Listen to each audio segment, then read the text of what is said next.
Hey there, my name is Kelly Dale with Off the Beaded Path BeadStore.com. Thanks for joining me for week 1 of what is going to be a very lengthy series all about peyote stitch. This has been brewing in my mind for quite a few months now, and it just will not get out. So we are going to start this series, and at the end of this series, I have 2 goals. Number 1 is to teach you more things about peyote stitch than you ever thought you would need to know. But number 2 is to be able to create a book, a new digital book that will be all things peyote stitch, that if you are a beginner, you can go to that book and you can learn all that you want to know about peyote stitch. Or 2, if you're an advanced beader or an intermediate beader, sometimes we do so much, we kind of forget, oh, well, how do I start that tubular peyote again? Or how do I do that odd tubular peyote? And I hope that this can be a reference guide for all of us going into the future. So we are going to start out today with a flat, even count peyote stitch. So in the video, I'm going to be featuring one of the patterns, which is going to be the free pattern I'm going to be following today. If you look right below me in the video description box, you will see a direct link to that pattern on my website. Now, although the pattern is free, you still have to go through the checkout process. The reason that we make you do this is so that you will, number 1, have the account on the site so that at any time in the future, if you lose your download, your computer crashes, or whatever, you can go onto your account on our website and all of your download links will be there. We never take those download links away from you, so they will always be there for you. That is the easiest way to do things so that you will have access to everything that you need continually as you go into the future. So you'll need to grab that free pattern. I'm also going to be showing 2 other patterns today. These will actually be included in the step-by-step pattern I have available again on the website. So we have that linked below as well. So let's talk about the beads that you're going to need for the specific project today. We are going to be using 3 colors of a size 11 delicate bead. If you have no clue what a delicate bead is it is a perfect cylinder shape bead. It's going to give you really nice uniform patterns and a really nice straight bracelet as you work it. If you are a total beginner, I suggest you start out with a size 8 delicate bead, which is a size larger than our 11s, so that you can learn on them easier. And once you have the pattern down pat, then if you're confident enough, you can drop down to those size 11 delicate beads, which are a little bit smaller. I do sell all of those on my website at offthebeadedpathbeadstore.com. So we've got our 3 colors that we're going to need. And in the video today, I'm going to be showing you how to attach a magnetic closure to this specific bracelet. Now, you can use any type of clasp you want. In addition to showing you how to finish it off with a very basic clasp, I'm also going to be showing you how to use a magnetic symbol clasp from the Symbol Findings line that gives this specific bracelet I'm going to show today a very nice finished look. I'm also going to be showing you ways to finish off the 2 other patterns that I have for you. And if you get this step-by-step pattern, if you purchase that from the website, it does have the way that I finish these on the actual pattern. So you will have finishing techniques there as well. So you're going to need a size 10, 11, or 12 beading needle. Any of those sizes will work. And you want a thread such as a 1G, a KO, a 6-pound fire line, a 0.006 dragon thread, or a 0.006 in the wildfire. Any of those will work for today's project. So go ahead and let's get started. So once you've gone to offthebeadedpathbeadstore.com and grabbed the free pattern, there are several things that we need to look at before we can even get started.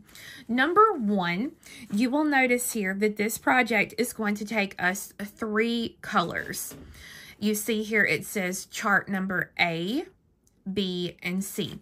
This means, or A, B, and C means that this is what those colors are going to be called in our bead chart, and also the word chart that is going to be on page 2 of the pattern.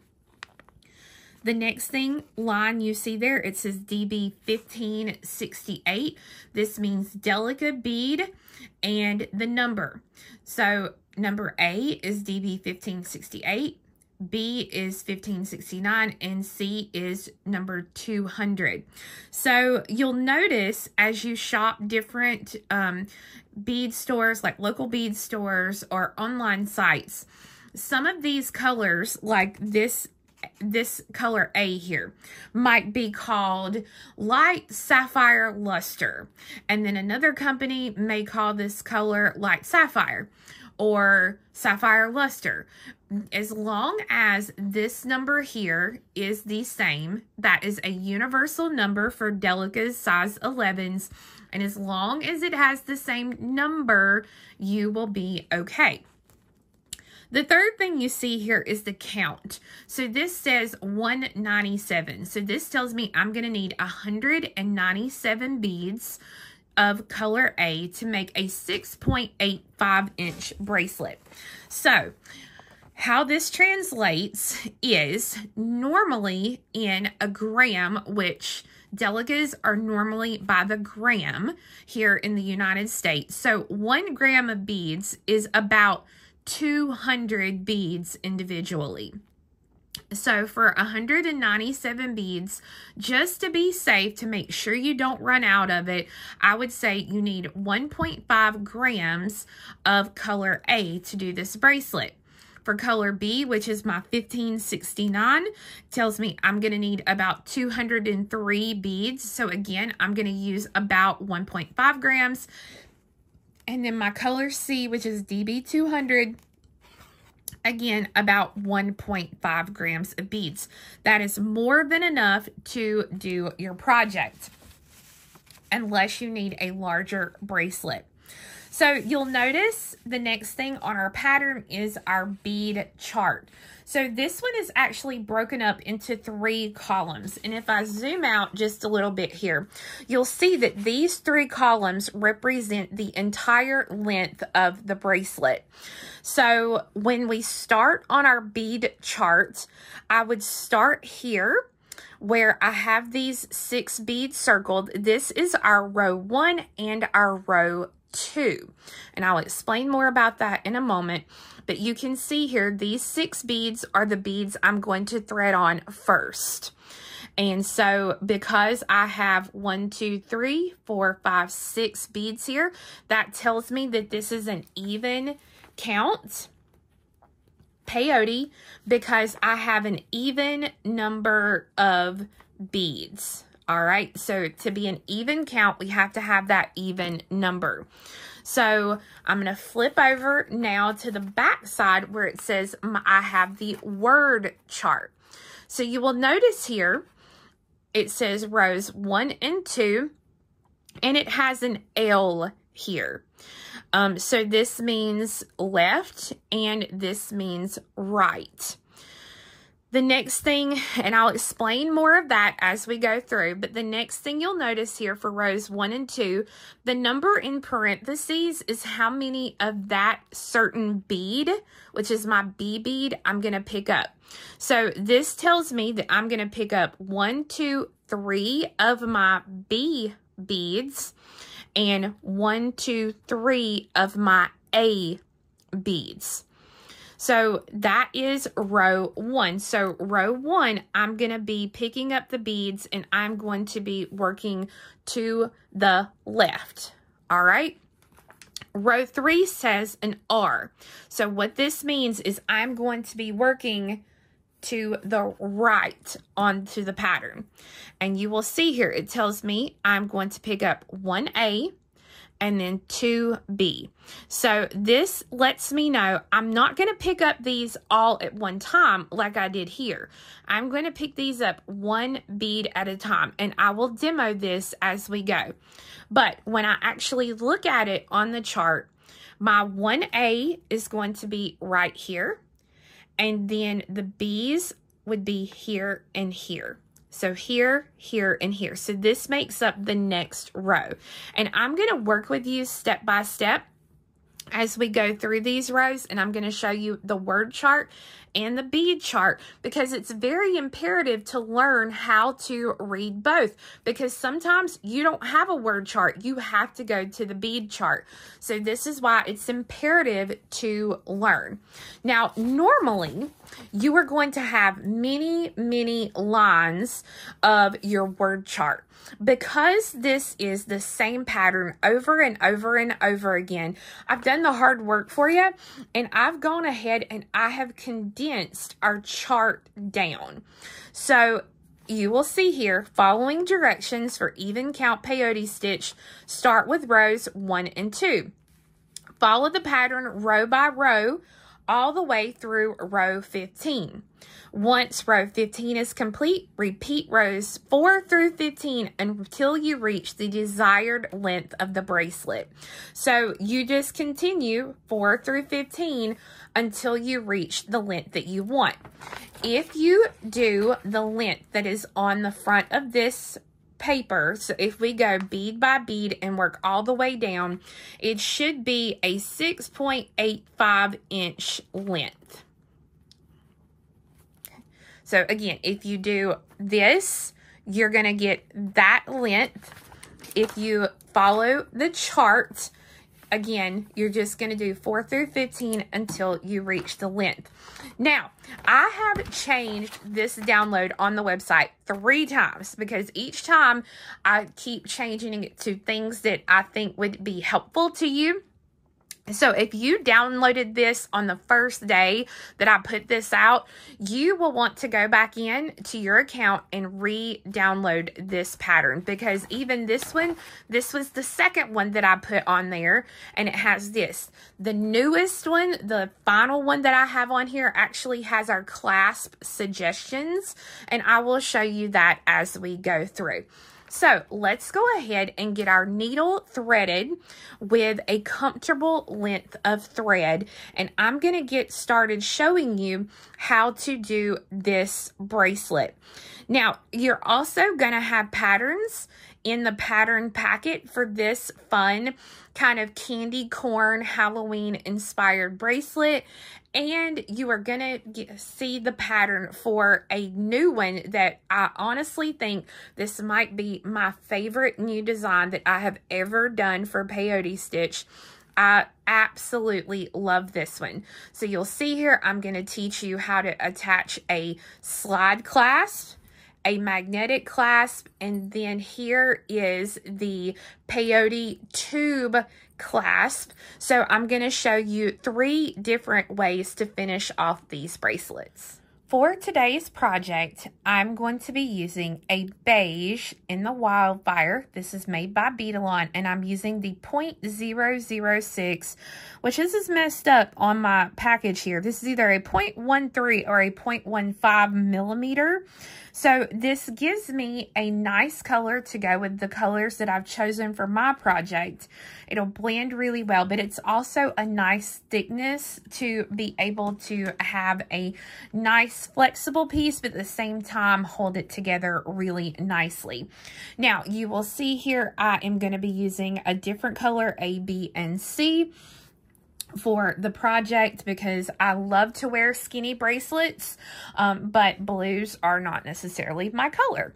So we are going to walk step by step, and we have already learned that in our rows 1 and 2, according to our word chart, we're going to be picking up 3B and 3A. So again, 1, 2, 3, 1, 2, 3. Let me go ahead and kind of crease that. So the first thing that I want to do before I even start picking up any of my other beads is I'm going to take a totally different type of bead. I'm using a 4mm fire polish here. And I'm going to thread this bead on. I'm going to pull it down, and I'm going to make sure to leave myself at least an 8 to 10 inch tail so that I can go back and add the clasp. So I'm going to hold that bead in place. I'm going to take the needle, and from the short end that I have, I'm going to pass through the bead again and hold that bead right there. So that bead now becomes my stop bead so that none of my beads will fall off as I begin row 1. So row 1 was 3 B's, so 1, 2, 3, and 3 A's. So this is going to be as wide as my piece is going to be. It's going to be a very, very skinny bracelet. So this is, again, rows 1 and 2. So I can take, and remember, I'm working to the left there. So I'm going to go ahead and mark off those beads on the bead chart. So now it said row 3 was going to be an A and 2 beads, 2 B's. So I'm working to the right. So I'm going to be putting on an A, a B, and a B. So 1, 2, and 3. So this is where our actual peyote starts. So I'm going to hold this so that I'm working back towards that stop bead. Let me zoom in a little bit here. So it says to thread on an A. So I'm going to thread on an A. I'm going to skip that last A that I put on, and I'm going to take my needle and pass through the next A. So I'm going to be working back towards that stop bead. I'm going to put my fingers on that bead, and I'm going to pull. And when you do that, they need to sit on top of each other like this, but sometimes they don't, and you have to make them do that, and that's okay. Just pull your thread tightly there. And again, if it doesn't sit the way you want it to, because a lot of times, especially with me working with matte finish beads, that is a little bit easier said than done. So then my next 2 beads on that row were B's. So I pick up 1 B, I skip an A, and I go through a B. So I pick up a bead, I skip a bead, and I go through a bead. So I'm going to put my fingers there. I'm going to pull this through. And the biggest thing I want to make sure as I work this is I want to make sure that the bead I just added stays on this this third row that I'm adding. So it stays on top, basically. And then the final bead of the row is a B. So I pick up a B, I skip 1, and then I go through 1. So I don't go through the stop bead. I'm just going through the final B of the row. I'm going to put my fingers there. I'm going to pull. And when I do that now, this is what my piece looks like. So that finishes out row 3. So I can actually take now, and I'm going to mark off those 3 beads that I just added. Row 4, I'm going to work back towards the left, and I'm going to pick up a C and 2 B's. So one thing I can do if I want to is I can take and I can put those beads down on my tray like this. The only thing that you worry with there, or you run the risk of, is picking up the beads in the wrong direction. So sometimes it's just better to leave them in their little piles. But it says a C and 2 B's. So because now I know I'm going to be working back this direction, I've got a C, a B, and a B. So C, B, B, working in this direction. So on our actual demo here, I pick up a C, and this time we're working back towards away from that tail, and I go through the first bead that is sticking up, because you see now I have beads sticking up. So I'm going to go through the first bead that is sticking up there, and I'm going to pull it all the way through so that now the bead is going to sit on top just like that. So then I'm going to pick up a B and go through the next sticking up. And then the last one for the row was another bee. And so I go through the last bead on the row that is sticking up. So that finishes out row 4. Okay, so now I can take and I can mark those beads off. Now, before I even look at the next row here, I'm going to look on my bead chart. I know that I'm going to be starting here and I'm going to be working the other way. So on row 5, I should be picking up a B, and a C. So let's see. B, B, C. That's exactly what we need. So we're going to be working back towards the tail thread. I pick up a B and pass through the next bead that is sticking up. A B, and then a C.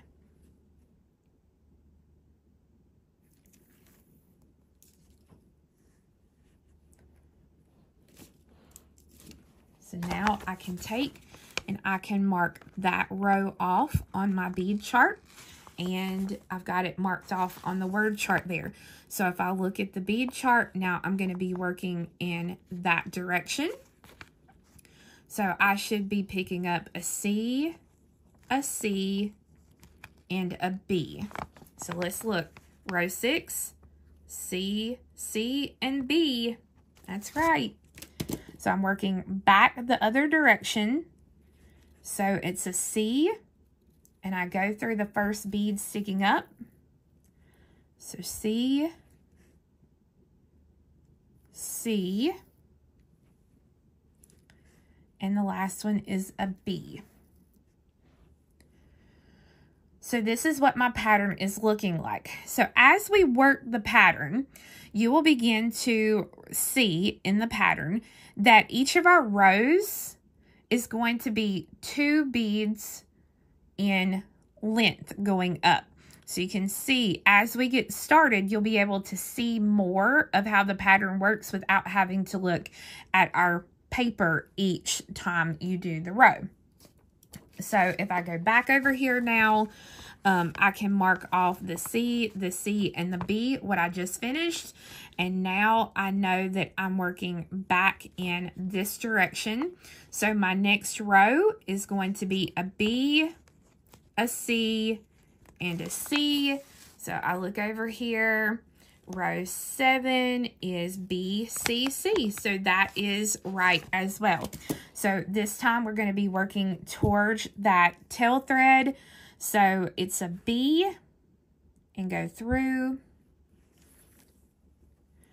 And then I'm going to put on a wrong bead here because I want to show you how to correct a mistake. Okay, so I'm going to put on that bead and then I'm just going to start trucking. And I look at it, I go, oh no, I made a mistake. How do I fix this?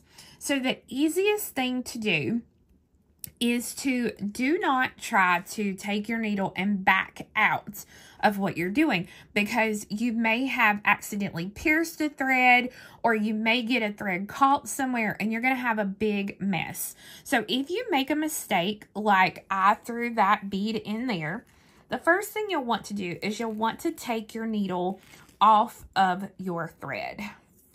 Let me find the end here. Okay, so I've taken my needle off. My needle is no longer attached to the thread.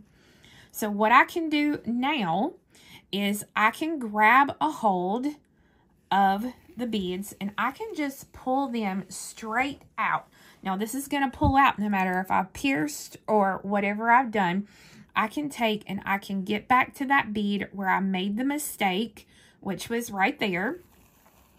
And then I can re-thread the needle and continue on and correct the pattern. And that is going to be the easiest way to fix corrections. Now, if I've got, say, 7 rows up and I look back and I go, oh man, I've messed up. I put in a wrong bead there. Honestly, the best thing to do is, I know there are designers who will crack the bead and replace the bead. And you can definitely definitely do that. And at some point, I'm going to show you how to do that. The issue that you're going to run into, though, is that you're going to see a little thread there. And if it does not coordinate well, it's going to be just a sore thumb. So the best thing to do is just pull out and fix your mistake. You'll learn more from it and your piece will look better.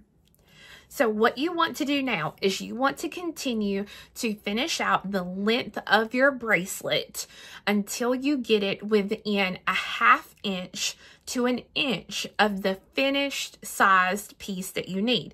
And so how do you tell that? Well, if you're making it for yourself, you just want to keep testing it on your wrist to see how close you are to the size that you need.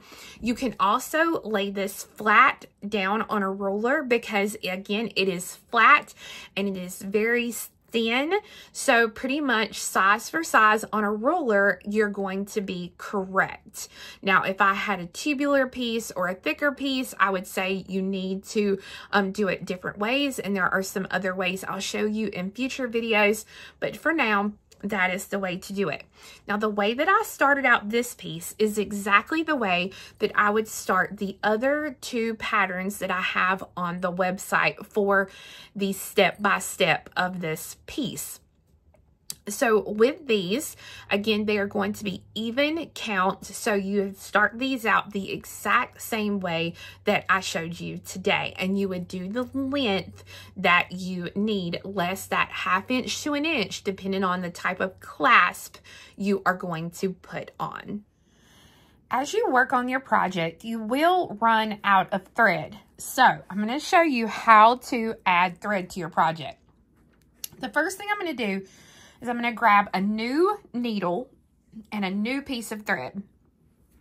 And I'm going to thread the needle onto the new piece of thread. And when I do it, I'm only going to pull that new piece of thread through just a couple of inches through the eye of the needle. I'm going to pay attention here to where the thread is exiting, my current working thread. I'm going to take the needle and I'm going to come through in the opposite direction. The reason I'm going to do this is so that when I pull this thread, then you'll see both threads are here on this same side. So I'm going to pull it through, I guess, about 6 inches. And then I'm going to start weaving this thread in and out. And I'm going to lock this thread in place. So I'm going to come down through a bead and then up through a bead right next to it. And then down through that same bead again. I'm going to give it a little tug so it locks that thread in. And then I might come back up and then down. And then I may go on a different row.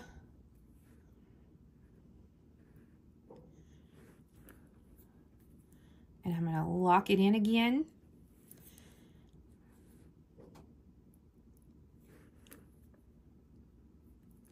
Whoops. And see right there, I went down through the wrong bead. You can tell immediately if you don't go through the right bead because you get that thread across.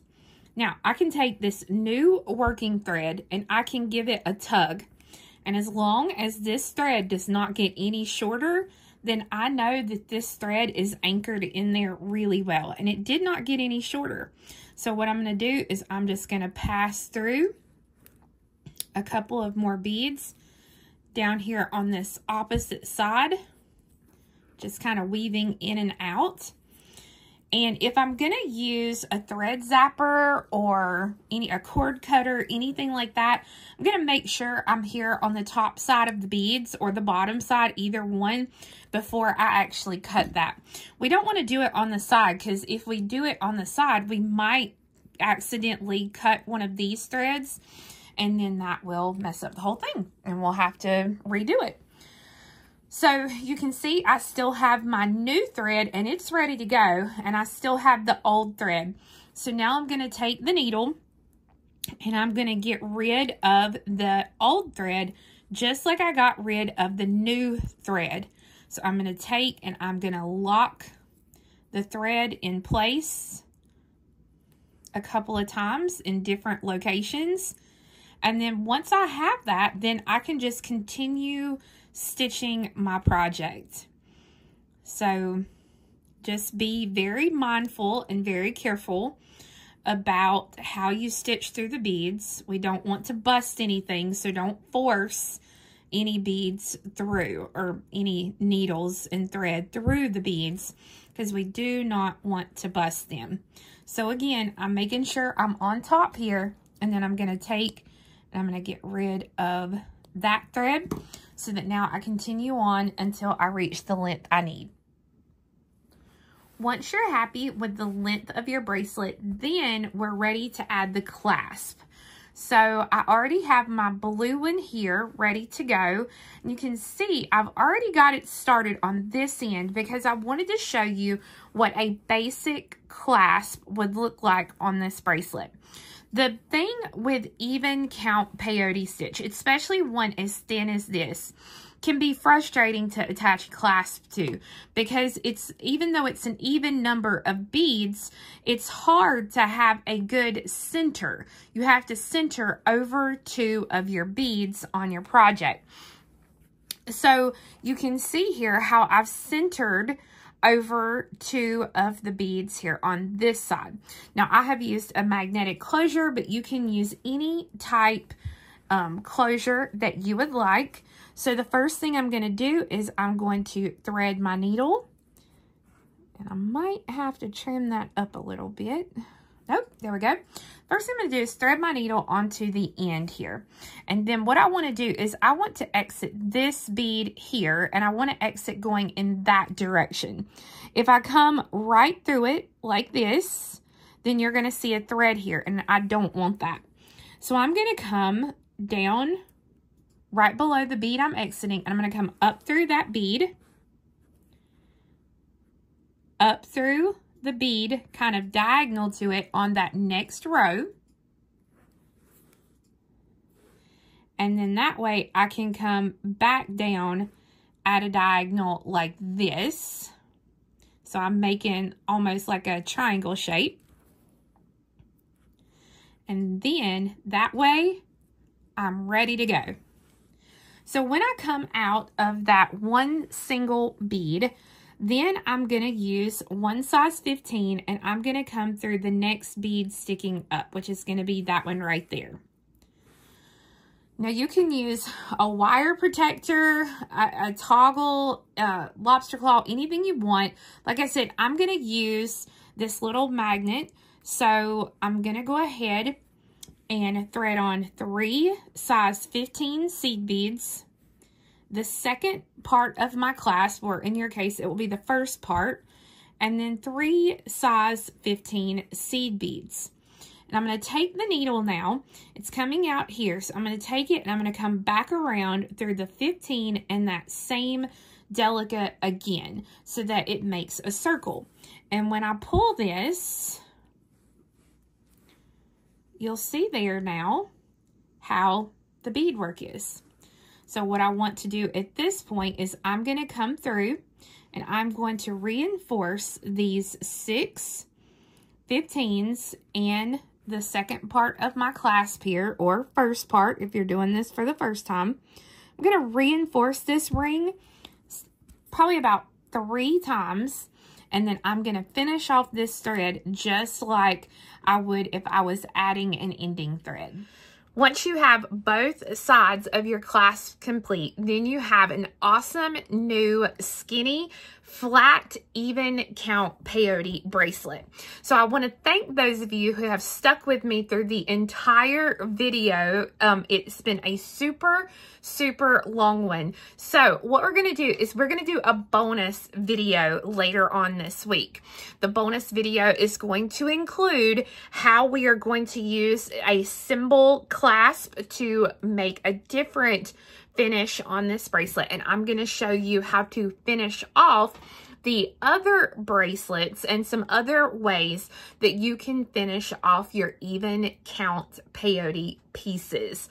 So again, free pattern and links to the step-by-step tutorial, which is going to have the step-by-step instructions for basic even count peyote, and it's going to have your additional 2 patterns, and their clasp instructions are available, and those links are below.